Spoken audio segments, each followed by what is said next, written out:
Hello friends, good afternoon to all and welcome in the maths okay.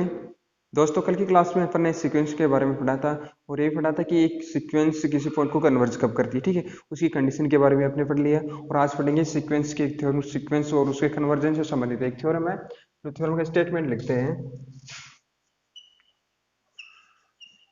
एक ही theorem है sequence की, तो पढ़ेंगे prove that a sequence in A matrix space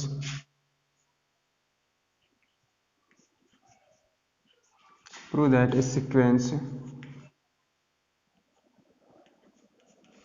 in a metric space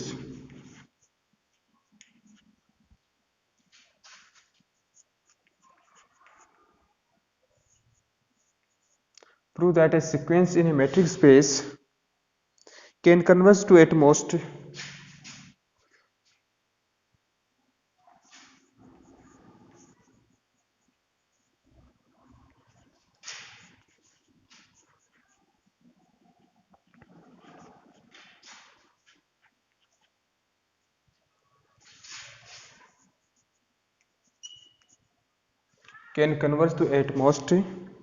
one point of that space।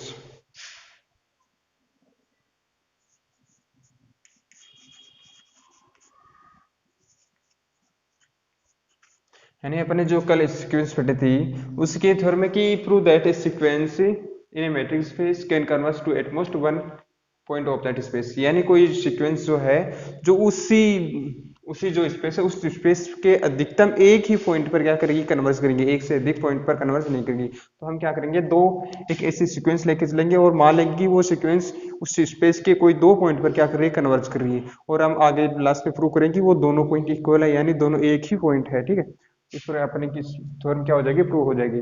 तो चलते हैं, proof क्या है इसका। Proof, let X D be a matrix space, let X D be a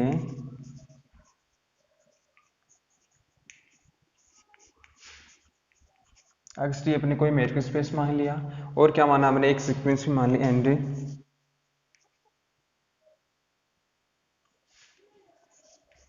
x N is any sequence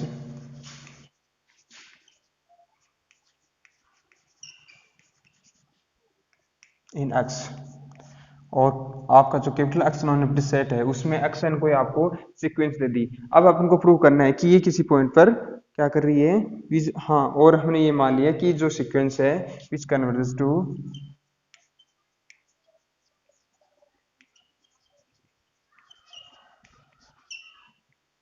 अब अपन को क्या मान के चलना है कि ऐसे दो पॉइंट लेके चलने हैं जिस दो पॉइंटों पे ये कन्वर्ज कर रही है और लास्ट में प्रूव क्या करेंगे, वो दोनों पॉइंट एक ही है, दोनों पॉइंट इक्वल है। ठीक है, इसका मतलब क्या हो जाए कि वो पॉइंट एक ही पॉइंट पर कन्वर्ज करेगी। यानी कोई भी सीक्वेंस अधिकतम एक पॉइंट पर कन्वर्ज कर रही है, एक से अधिक पॉइंट पर कन्वर्ज नहीं कर सकती। ठीक है, तो अपन क्या करेंगे, which converge to X nought and Y nought, और दोनों किस में है, एंड बोथ आर, या लिख देंगे एंड वेयर एक्स नोट, या सीधा लिखते हैं यहाँ पर, and X naught belongs to X and Y naught belongs to X, sorry, X naught और वाई नोट दोनों किस में बिलोंग कर रहे हैं, कैपिटल एक्स में बिलोंग कर रहे हैं। और यहाँ पर लिख देंगे where X naught does not equal to Y naught, यानी एक्स नोट और वाई नोट इक्वल नहीं है। अपन ये लेके चल रहे कि एक्स नोट और वाई नोट इक्वल नहीं है, यानी दोनों पॉइंट दोनों अलग अलग पॉइंट है और दोनों अलग अलग पॉइंट पर सीक्वेंस क्या कर रही है, कन्वर्ज कर रही है। तो हम ये प्रूव करेंगे ये दोनों पॉइंट इक्वल है, ये दोनों पॉइंट इक्वल है, और वो क्या आ जाएगा, अपना कॉन्ट्राडिक्शन आ जाएगा। ठीक है, कॉन्ट्राडिक्शन आ जाएगा तो हम ये कह देंगे अपने जो मान के चला था कि ये सीक्वेंस है दो दो पॉइंटों पर कन्वर्ज कर रही है, ये इसका कॉन्ट्राडिक्शन मिल जाएगा। तो हम क्या कह देंगे कि दोनों एक ही पॉइंट है और ये सीक्वेंस मोस्टली एक ही पॉइंट पर क्या करती है, कन्वर्ज करती है। तो अपन लेके चलेंगे। ठीक है, अब मान लीजिए ये दोनों पॉइंट अलग अलग है, उसी सीक्वेंस में दोनों अलग अलग पॉइंट है, तो इनके बीच में कुछ दूरी भी होगी। ठीक है, अगर दो उस सेट के दो अलग अलग पॉइंट है तो दोनों के बीच में कुछ दूरी भी होगी मैट्रिक्स स्पेस के अनुसार। तो हम मान लेते हैं कि लेट इन दोनों के बीच की दूरी, एक्स नोट और वाई नोट के बीच की दूरी क्या मान लिया अपन, एप्सिलॉन मान लिया। क्या मान लिया, एप्सिलॉन मान लिया और इसको इक्वेशन नंबर फर्स्ट में दी। अब अपन ने इसको क्या मान लिया, एप्सिलॉन मान लिया। अब देखना, अब अगर सिंस अक्स नोट पर क्या कर रही है, सीक्वेंस कन्वर्ज कर रही है, अक्स नोट पर क्या कर रही है, सीक्वेंस कन्वर्ज कर रही है, तो कन्वर्ज की डेफिनेशन के अनुसार हम ये लिख सकते हैं कि यहाँ आगे लिखो, since sequence X N converge to X naught. अगर ये अक्स नोट पर क्या कर रही है, कन्वर्ज कर रही है, सॉरी कन्वर्ज कर रही है, तो हम ये कह सकते हैं, तो by the definition of convergence then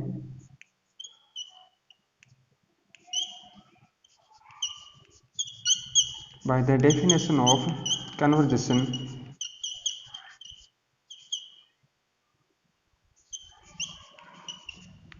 there exist, हाँ sorry, for given epsilon, convergence की डेफिनेशन क्या है, for given epsilon,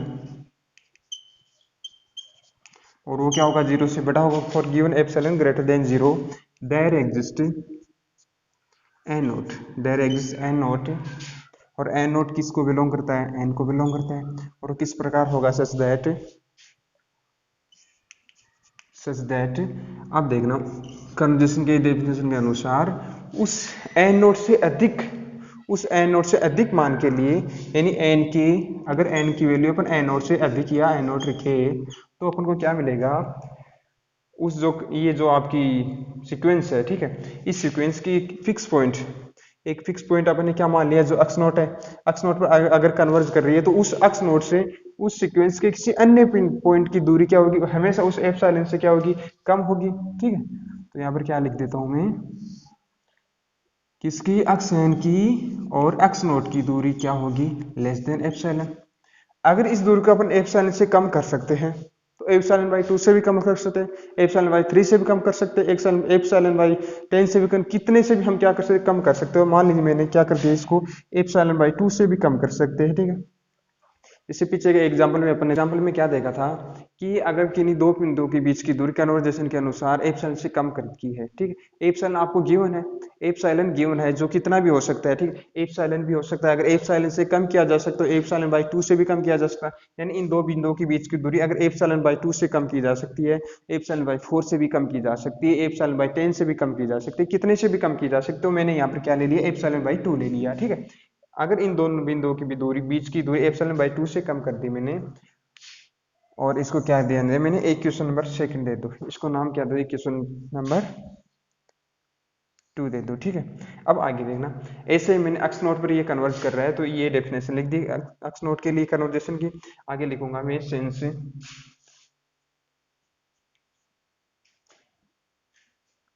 since sequence X N converge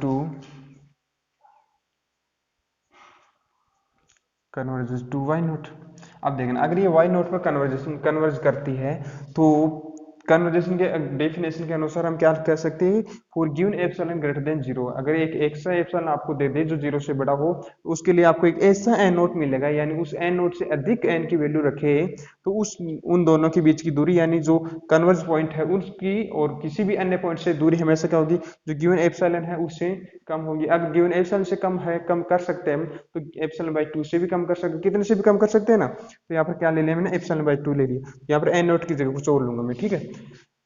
since X N converge to Y naught, then for, चलो सीधा लिखता हूँ, for given epsilon greater than zero there exist, for given epsilon greater than zero N naught belongs to N.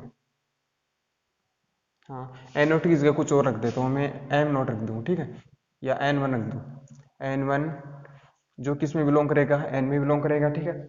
और वो किस प्रकार होगा, such that दूरी किन किन की, अक्स एन की, अक्स एन उस सीक्वेंस का कोई अन्य पॉइंट है, ठीक है, उसी किसी अन्य पॉइंट की दूरी उस वाई नोट से क्या होगी,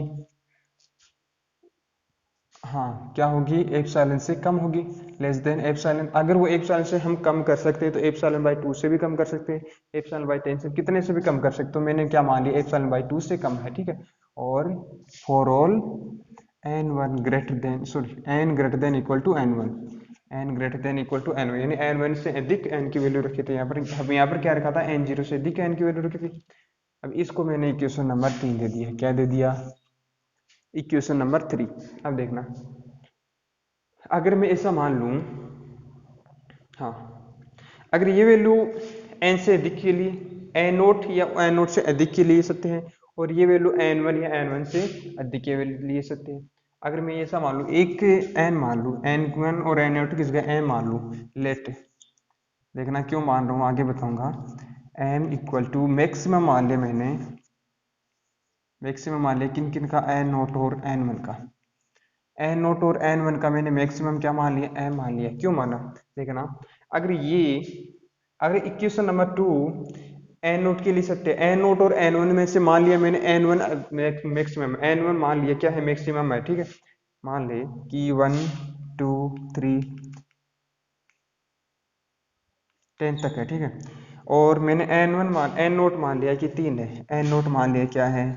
3 है। ये क्या है? एन नोट है, ठीक है। और 5 मान लिया क्या मैंने? एन वन मान लिया। 5 क्या मान लिया मैंने? एन वन मान लिया। अब देखना, अगर ये इक्वेशन एन नोट से या एन नोट से अधिक के लिए सत्य है, तो कहाँ है? 3 या 3 से ज्यादा के लिए सत्य है, 3 या 3 से ज्यादा के लिए सत्य है। और ये क्या है? 5 या 5 से ज्यादा के लिए सत्य है। ये क्या है? 5 या 5 से ज्यादा के लिए सत्य है। तो ये इक्वेशन देखना, ये पार्ट 5 या 5 से ज्यादा वाला पार्ट दोनों में कॉमन है, क्योंकि 5 या 5 से ज्यादा के लिए ये भी सत्य है और ये भी सत्य है। तो मैंने 5 को मान लिया, 5 क्या मैक्सिमम है, तो इसको क्यों माना? देखना, क्योंकि 3 और 4 के लिए इक्वेशन सत्य नहीं है, 3 और 4 के लिए ये सत्य नहीं हो सकते, इसलिए हमने क्या मान लिया कि 5 या 5 से ज्यादा के लिए मान लिया, ठीक है। ज्यादा के लिए मान लिया, तो मैक्सिमम मान लिया किन का? एन नोट और एन वन का। मैक्सिमम मैंने क्या मान लिया? एम मान लिया, क्योंकि एम मानने से, इन दोनों का एक फिक्स पॉइंट मानने से अपन के आगे एक थोड़ा इजी हो जाएगा, सोल्व करना क्या हो जाएगा? इजी हो जाएगा। तो मैंने एम क्या मान लिया? इन दोनों का मैक्सिमम मान लिया। तो इक्वेशन 2 को और 3 को कैसे लिख सकते हैं? देखना, इक्वेशन 2 को कैसे लिख सकता हूँ मैं? ये सत्य होगा, क्या होगा? डी एक्स एन और एक्स नोट की दूरी, D of X N and X nought, इन दोनों की दूरी क्या होगी? एप्सिलॉन बाई 2 से कम होगी, less than epsilon by 2 for all M greater than, sorry, N greater than equal to M. देखना, एम के लिए सत्य है, क्योंकि एम क्या मैक्सिमम है। अगर वो कोई ये इक्वेशन, अगर ये इक्वेशन एन नोट के लिए सत्य है, एन नोट के लिए सत्य है, तो इसे आगे, इससे बड़ी वाली सभी संख्याओं के लिए सत्य है। क्यों? क्योंकि एन नोट, एन का मान क्या रख रहा हूँ मैं? एन नोट या एन नोट से ज्यादा रख रहा हूँ। तो अगर ये एन नोट की सत्य है, तो इससे ज्यादा वाली संख्या के लिए तो सत्य होगी। तो मैंने क्या कर दिया यहाँ पर? मैक्सिमम वाला रख दिया। क्या रख दिया? एम रख दिया। और ये तो एम के लिए सत्य है ही। ये अपने क्या माना? एन वन बड़ा है, मानना है नहीं, पता नहीं कौन सा इनमें से बड़ा है, कौन सा इनमें से छोटा है। और इक्वेशन नंबर 3 को कैसे लिख सकते हो? डी एक्स एन और X naught, Y naught, sorry, X N और वाई नोट की दूरी क्या होगी? एप्सिलॉन बाई 2 से कम होगी, एप्सिलॉन बाई 2 से कम कर सकते हैं for all N greater than equal to M. ठीक है, इतना लिख दिया अपने। इसको नंबर दे दो 4 और इसको दे दो 5।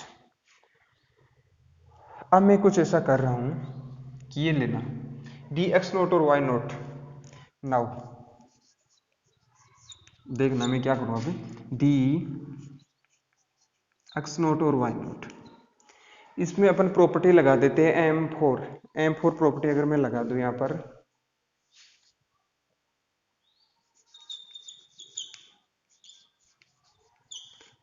अगर यहाँ पर मैं मैट्रिक्स स्पेस की M4 प्रॉपर्टी लगाऊं, तो एक्स नोट और वाई नोट किससे लेस देन होगा? लेस देन और इक्वल टू होगा किसके? डी, इनके बीच में एक पॉइंट मान लिया मैंने, क्या मान लिया? एक्स एन मान लिया। क्या मान लिया? एक्स एन मान लिया। तो क्या हो गया? X naught X N plus D X N Y naught. किससे आया ये? M4 से आया। किससे आया? By M4। ये लिख देना आगे, ठीक है। और देखना यहाँ पर क्या? X naught X N Y naught, X naught क्या है? भाग्य, और एक्स एन क्या है? पीछे है, ठीक है। तो मैं यहाँ पर इसको ऐसा भी लिख सकता हूँ क्या? D X N X naught plus D X N Y naught. ये किससे आया? ये है बाई M3। किससे आया?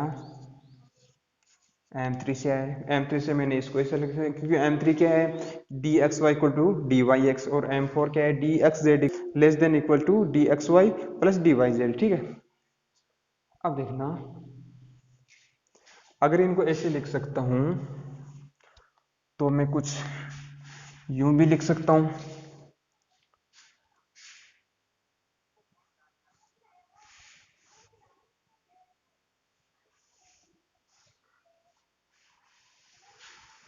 इतने को मिटा दूं मैं, प्रूफ में से थोड़ा सा मिटा दिया है मैंने, देख लेना आप पीछे करके वीडियो को, नहीं लिखा है तो ठीक है। यहाँ पर क्या है, D X naught Y naught, अब क्या लिखा है कि D X naught Y naught, D X naught Y naught less than equal to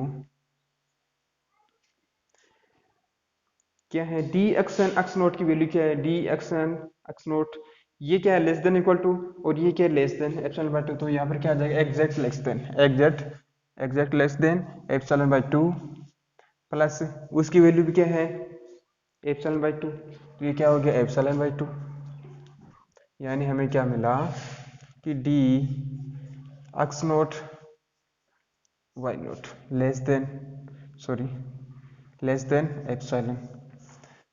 अब इस इक्वेशन को देखो और एक इक्वेशन फर्स्ट को देखो, इक्वेशन फर्स्ट क्या है, D X naught Y naught क्या है एप्सिलॉन है, यानी हमें क्या मिला, अब देखना, अगर इन दोनों के बीच की दूरी मैंने एप्सिलॉन मानी, ये क्या बता रहा है कि एप्सिलॉन से कम होगी, अगर यहाँ पर एप्सिलॉन एक छोटी से छोटी दूरी मान लूं जो जीरो को कन्वर्ज करे, यानी जीरो के बिल्कुल नजदीक है, तो ये क्या बताए कि वो और भी जीरो के नजदीक है, यानी हम कुल मिला के क्या कह सकते हैं कि इन दोनों के बीच की दूरी बिल्कुल नगण्य है, यानी ये कह सकते हैं कि दोनों पॉइंट क्या है एक ही है, कहते हैं कि this is leads to contradiction.